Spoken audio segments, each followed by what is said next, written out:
Hey guys, today we are going to make some delicious homemade tuna pasta from scratch. Very simple and very easy. So let's go.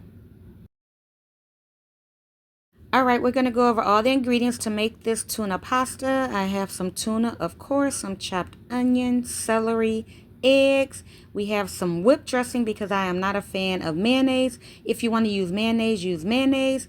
I have relish and I have mustard, okay?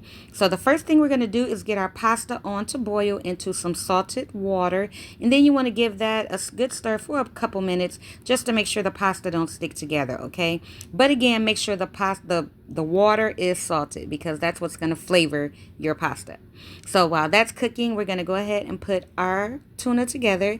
I have the onion in there. I have my celery. Now my celery may look a little big, okay? That's because I like my veggies to be a little bit on the chunky side. If you don't want them as big, you can dice them up or cut them up as small as you want them, okay? Totally up to you. We're going in with the tuna and our eggs, and then we're going to add in our other ingredients and give this a good mix, okay? I was trying to make sure I get all of that out of there. So now we're going to add in our mayo. Now, here's another thing, guys, as far as with the mayo or the Miracle Whip dressing, whatever you guys want to call it.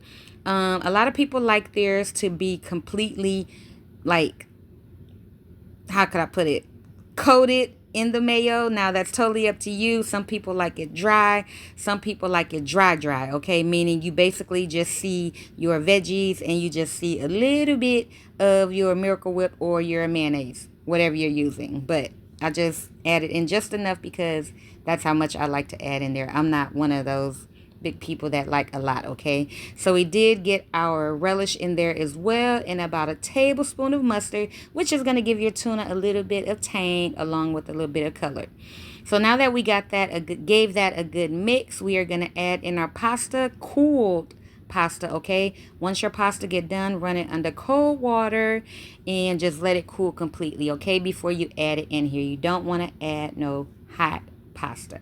So we're going to give that a good mix and just let it sit for about 15-20 minutes so everything can marinate. Then we're going to get it in the fridge, but we got to give it a try, of course, okay? So this turned out perfect, and it is perfect because it is summertime. Something very simple and easy to put together for your family. So if you guys enjoyed this video, please give my video a thumbs up, support my channel by subscribing, and until next time, you guys take care. Later.